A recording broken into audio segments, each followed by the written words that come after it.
Hello friends, welcome to kuboos kitchen. இன்றைக்கி வீடியோவில் நம்ம என்ன ரெசிபி பார்க்க போகிறோம்னா, வீட்டிலே எப்படி நம்ம வந்து பன்னீர் செய்ய போகிறோன்றது தான் ரெசிபி வீடியோவில் பார்க்க போகிறோம். இது எப்படி செய்யுதுன்னு பார்க்குறதுக்கு முன்னாடி இது வரைக்கும் நீங்கள் நம்ம சேனலை சப்ஸ்கிரைப் பண்ணாமல் இருந்தீங்கன்னா மறக்காமல் சேனலை சப்ஸ்கிரைப் பண்ணுங்கள், லைக் பண்ணுங்கள், ஷேர் பண்ணுங்கள், கமெண்ட்ஸ் பண்ணுங்கள், மறக்காமல் பெல் நோட்டிஃபிகேஷனை கிளிக் பண்ணுங்கள். அப்போ தான் நம்ம அப்லோட் பண்ணுற வீடியோஸ் வந்து உங்களுக்கு உடனுக்குடன் வந்து சேரும். இந்த வீடியோவை வந்து ஸ்கிப் பண்ணாமல் ஃபஸ்ட்டில் இருந்து லாஸ்ட் வரை பாருங்கள். இதில் நிறைய டிப்ஸ் அண்ட் ட்ரிக்ஸ் சொல்லியிருக்கேன். வாங்க கிச்சனுக்குள்ளே போகலாம். இப்போது இந்த ரெசிபி செய்கிறதுக்காக ஃபஸ்ட்டு நான் வந்து எலுமிச்சம்பழம் 2 எடுத்திருக்கேன். அதை நான் வந்து கட் பண்ணி எடுத்து ஒரு பிளேட்டில் வச்சுறேன். அடுத்து நம்ம ஒரு பவுலில் எடுத்துகிட்டு நம்ம எடுத்து வச்சுருந்த எலுமிச்சம்பழத்தை வந்து சாராக எடுத்து வச்சுக்கணும். இன்கேஸ் உங்கள்கிட்ட எலுமிச்சம்பழம் இல்லைன்னா வினிகரும் யூஸ் பண்ணிக்கலாம். என்கிட்ட வந்து 2 எலுமிச்சம்பழம் இருந்தது. அதை நான் வந்து கட் பண்ணி சாராக எடுத்து இந்த பவுலில் வச்சுக்கிறேன்.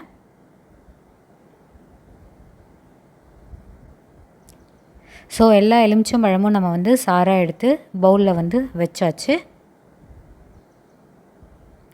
அடுத்து இந்த எலுமிச்சம்பழத்தில் நம்ம வந்து வாட்டர் வந்து ஆட் பண்ணணும்.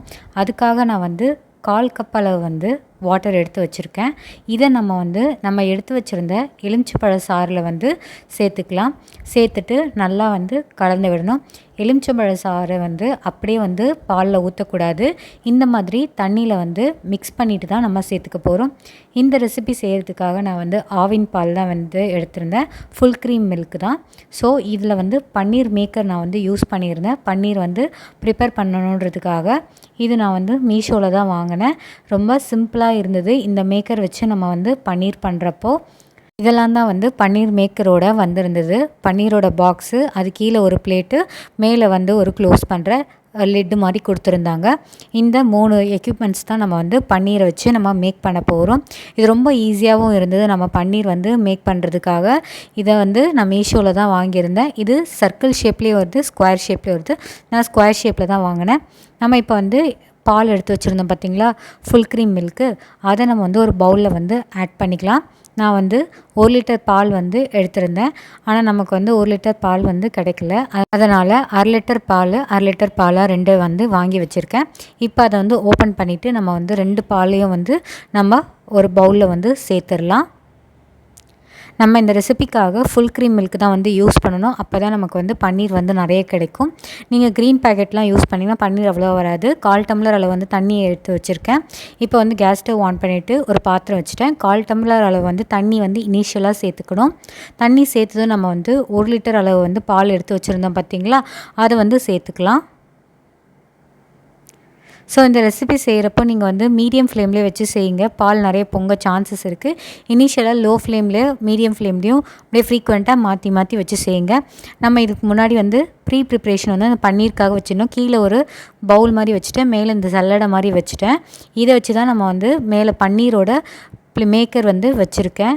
அந்த பிளேட்டோடு போட்டு வச்சுருக்கணும். இதை நம்ம ப்ரிப்ரேஷனாக பண்ணி வச்சுறது நல்லது. இப்போ வந்து பால் வந்து காய ஆரம்பிக்குது.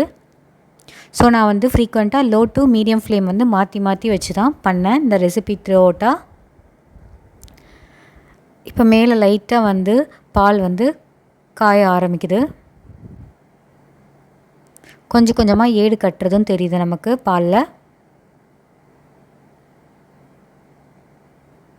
ஸோ லோ ஃப்ளேமில் வச்சதுனால கீழேருந்து நமக்கு பால் வந்து கொதித்து மேலே வரும். இப்போ பால் வந்து பொங்கி வர ஸ்டேஜில் இருக்குது. இந்த டைமில் நம்ம வந்து கரண்டியை வச்சு மிக்ஸ் பண்ணி விடணும். இல்லைனா வந்து பொங்கி போயிடும். தண்ணிலாம் வந்து சேர்க்கக்கூடாது. நம்ம இதில் வந்து ஃபுல்லாக வந்து ஃபுல் க்ரீம் மில்க்கை வச்சு தான் பண்ணுறோம். தண்ணி எதுவும் சேர்க்காதீங்க பொங்கி வந்துருச்சுன்னா. ஸோ கரண்டியை வச்சு இந்த மாதிரி நல்லா வந்து கலந்து விடுங்க. ஸோ இந்த மாதிரி நம்ம வந்து த்ரூஅவுட்டாக இந்த ரெசிபி செய்கிறப்போ கலந்து விட்டுட்டே இருக்கணும். இந்த ரெசிபி செய்கிறப்ப நம்ம வந்து பால்கிட்டே இருக்கணும், இல்லைனா பொங்கி வர சான்சஸ் நிறையவே இருக்குது. ஸோ இப்போ நம்ம வந்து பால் வந்து நல்லா பொங்கி வந்த பிறகு தான் நம்ம வந்து இந்த எலுமிச்சப்பழ சாறு நம்ம தயார் பண்ணி வச்சுருந்தோம் பார்த்திங்களா, தண்ணியோடு மிக்ஸ் பண்ணி அது கொஞ்சம் கொஞ்சமாக சேர்க்கணும். ஒரேடியாக சேர்த்துனிங்கன்னா உங்களுக்கு பன்னீர் வந்து ஹார்டாக இருக்கும். அதுக்கப்புறம் வந்து கம்மியாக தான் பன்னீர் வரும். நம்ம இடையிடையில் வந்து நம்ம கொஞ்சம் கொஞ்சமாக தான் சேர்க்கணும். ஸோ இப்போ வந்து கொஞ்சம் கொஞ்சமாக சேர்த்து நல்லா இந்த மாதிரி கலந்து விடணும். இப்போ நம்ம பால் வந்து திரி திரி ஆகுது. ஸோ அகைன் நான் வந்து எலுமிச்சம்பழ சாறை வந்து சேர்த்துக்கிறேன். நல்லா வந்து சேர்த்ததும் வந்து கலந்து விடணும். அப்போ தான் நமக்கு வந்து பன்னீர் வந்து திரியாக வரும். இப்போ பாருங்கள், நமக்கு குவான்டிட்டியும் ஜாஸ்தியாக வந்துருச்சு. ஸோ இந்த மாதிரி நம்ம வந்து இடையிடையில் வந்து அந்த எலுமிச்சம்பழ சாறு வந்து யூஸ் பண்ணிடணும். யூஸ் பண்ணிவிட்டு நல்லா வந்து இந்த மாதிரி கைவிடாமல் கலந்து விடுங்க. இப்போ பாருங்கள், பார்க்க வந்து நல்லா பன்னீர் வந்து ஆல்மோஸ்ட் வந்துருச்சு. ஸோ எல்லா பாலும் நல்லா திரிஞ்சு நமக்கு வந்துருச்சு. இந்த டைமில் நம்ம கேஸ் ஸ்டவ் வந்து ஆஃப் பண்ணிடலாம். ஆஃப் பண்ணிவிட்டு நான் வந்து ஒயிட் காட்டன் கிளாத் வந்து அந்த பன்னீர் மேக்கர் மேலே போட்டுட்டு நம்ம இப்போ தண்ணியை வந்து வடிகட்டி எடுத்துடணும். கம்ப்ளீட்டாக தண்ணி எல்லாமே போயிடணும். பன்னீர் மட்டும் அந்த மேக்கருக்குள்ளே இருக்கணும். நம்ம எலுமிச்சைப்பழ சாறு வந்து சேர்த்தோம் பார்த்திங்களா, அது புளிப்பு தன்மை தரும். ஸோ அதுக்காக இப்போ நம்ம என்ன பண்ண போகிறோம், நம்ம வீட்டில் வச்சுருக்க வாட்டரை வந்து ரூம் டெம்பரேச்சரில் இருக்கும் பார்த்திங்களா, அதை வந்து இதில் நல்லா இந்த பன்னீரில் வந்து வாஷ் பண்ணி எடுக்கணும். பிகாஸ் நம்ம எலுமிச்சம்பழ சாறு சேர்த்துருக்கோம், அது புளிப்புத்தன்மை இருக்கும். அதனால் இந்த மாதிரி பன்னீரை வந்து நல்லா கம்ப்ளீட்டாக வந்து வாஷ் பண்ணி எடுத்துடணும். தண்ணி வந்து ஊற்றி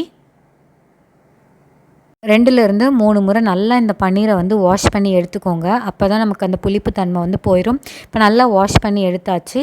இப்போ இதை நல்லா வந்து க்ளோஸ் பண்ணணும். ஸோ நாலா பக்கமாக நல்லா வந்து க்ளோஸ் பண்ணிடலாம். இப்போ வந்து நம்ம க்ளோஸ் பண்ணியாச்சு. மேலே இருக்க லிட்டை வந்து வச்சுட்டு நல்லா டைட்டாக வந்து ப்ரெஸ் பண்ணி விடுங்க. அப்போ தான் அதில் இருக்க தண்ணி வந்து கம்ப்ளீட்டாக வடிஞ்சு வரணும். ஸோ நம்ம வந்து டைட்டாக வந்து ப்ரெஸ் பண்ணிக்கலாம். அடுத்து நம்ம வீட்டில் வந்து இடிக்கல் இதெல்லாம் இருக்கும் பார்த்திங்களா, அதை வந்து வெயிட்டை வந்து மேலே வைக்கணும். ஸோ வெயிட் வந்து மேலே வைக்கிறப்போ நமக்கு அந்த பன்னீருக்குள்ளே இருக்க தண்ணி எல்லாமே நமக்கு வந்து வெளியில் வந்து வந்துடணும். அதில் கொஞ்சம் கூட தண்ணி இருக்கக்கூடாது. அதனால தான் நம்ம அந்த வெயிட் வந்து வைக்கிறோம். இது வந்து ஒரு 1.5 ஹவர்ஸ் வந்து டிஸ்டர்ப் பண்ணாமல் அப்படியே வச்சுருங்க. 1.5 ஹவர்ஸ் கழித்து எடுத்து பார்க்கலாம். மேலே இருக்க வெயிட் வந்து எடுத்துகிட்டு நம்ம அந்த லிட்டையும் எடுத்துடலாம். அடுத்து பன்னீர் மேக்கரில் இருக்க நம்ம பன்னீரை வந்து டீமோல்ட் பண்ணி எடுக்க போகிறோம். ஸோ அந்த ஒயிட் கிளாத் வந்து நல்லா ஓப்பன் பண்ணி பார்க்கலாம். பாருங்கள், பன்னீர் வந்து எவ்வளோ சூப்பராக வந்துருச்சு. இதை நான் வந்து ஒரு சப்பாத்தி கல் மேலே வந்து வச்சுக்கிறேன், பன்னீரை வந்து எடுத்து. அப்போ தான் நமக்கு கட் பண்ணுறதுக்கு வசதியாக இருக்கும். அப்படி உங்கள்கிட்ட சப்பாத்தி கல் இல்லைன்னா நீங்கள் வந்து பிளேட்டில் வச்சும் கட் பண்ணிக்கலாம். ரொம்ப சாஃப்டாக வந்திருந்தது பன்னீர் பார்த்திங்கன்னா. இப்போது இந்த பன்னீரை வந்து நம்ம வந்து க்யூப் ஷேப்பில் வந்து கட் பண்ணி எடுத்துக்கலாம். நைஃப் வந்து எடுத்துக்கிட்டேன். இதில் நான் வந்து நெய்யோ அந்த மாதிரிலாம் தடவலை, அப்படியே எடுத்து நான் வந்து கட் பண்ணிக்கிறேன். ஸ்கொயர் ஷேப்பாக வந்து கட் பண்ணிக்கலாம். ஸோ உங்களுக்கு எந்த ஷேப் விருப்பமாக இருக்கோ அந்த ஷேப்பில் நீங்கள் வந்து கட் பண்ணிக்கோங்க பன்னீர் பார்த்திங்கன்னா. இப்போ வந்து சூப்பர் மார்க்கெட்லலாம் பார்த்திங்கன்னா நமக்கு ரியலான பன்னீரே கிடைக்கிறதில்ல. பெட்டர் நம்ம வந்து வீட்டிலே வந்து பன்னீர் மேக் பண்ணி சாப்பிட்லாம். பன்னீரில் பார்த்திங்கன்னா நிறைய வந்து ப்ரோட்டீன் கண்டென்ட் இருக்குது. நம்ம பன்னீர் வந்து தண்ணி வடிகட்டுறப்போ அந்த தண்ணி வந்து கீழே ஊற்றிடாதீங்க. அதை வச்சு நம்ம சப்பாத்தி மாவு வந்து பிசைஞ்சிக்கலாம். அதில் அவ்வளோ சத்து இருக்குது. அதுதான் நமக்கு வே ப்ரோட்டீனாக வந்து கிடைக்குது. பாருங்கள், பன்னீர் பார்த்திங்கன்னா 4 சைட்லேயும் நல்லா சூப்பர் சாஃப்டாக வந்திருக்கு பன்னீர். நம்ம வீட்டிலே செஞ்சோம்னா ரொம்ப சிம்பிளாகவும் இருக்கும், ஆரோக்கியமாகவும் இருக்கும். ப்ரைஸும் பார்த்திங்கன்னா கம்மி தான். இப்போ நான் வந்து எடை போட்டு காமிக்கிறேன் நமக்கு எந்த அளவு வந்து பன்னீர் கிடச்சிருக்குன்றது. ஃபுட் வேயிங் ஸ்கேலில் வந்து ஒரு பாத்திரம் வச்சுட்டேன். அதில் வந்து இருக்கிற எல்லா பன்னீரை வந்து நம்ம ஆட் பண்ணிக்கிறேன். மொத்தமாக நமக்கு கிடைச்ச பன்னீரோட குவான்டிட்டி பார்த்திங்கன்னா 161 கிராம்ஸ் கிடச்சிருக்கு. அவ்வளோதாங்க. இன்றைக்கி வீடியோவில் நம்ம வீட்டில் எப்படி வந்து பன்னீர் வந்து செய்கிறதுன்றத டீட்டெயில்டாக இன்றைக்கி வீடியோவில் பார்த்தோம். இதில் சொல்லியிருக்க டிப்ஸ் அண்ட் ட்ரிக்ஸை வந்து ஃபாலோ பண்ணுங்கள். உங்களுக்கு சாஃப்டான பன்னீர் வந்து தயாராகும். கட்டாயம் ஒரு முறை இந்த ரெசிபியை வீட்டில் வந்து செஞ்சு பார்த்துட்டு எப்படி இருக்குன்றதை எங்களுக்கு மறக்காமல் கமெண்ட்ஸில் தெரியப்படுத்துங்க. உங்களுக்கு இந்த ரெசிபி பிடிச்சிருந்தால் மறக்காமல் சேனலை சப்ஸ்கிரைப் பண்ணிவிட்டு சப்போர்ட் பண்ணுங்கள். இதே போல் வேறு ஒரு டிஃப்ரெண்ட்டான ரெசிபி வீடியோவில் நம்ம சந்திக்கலாம். பாய்.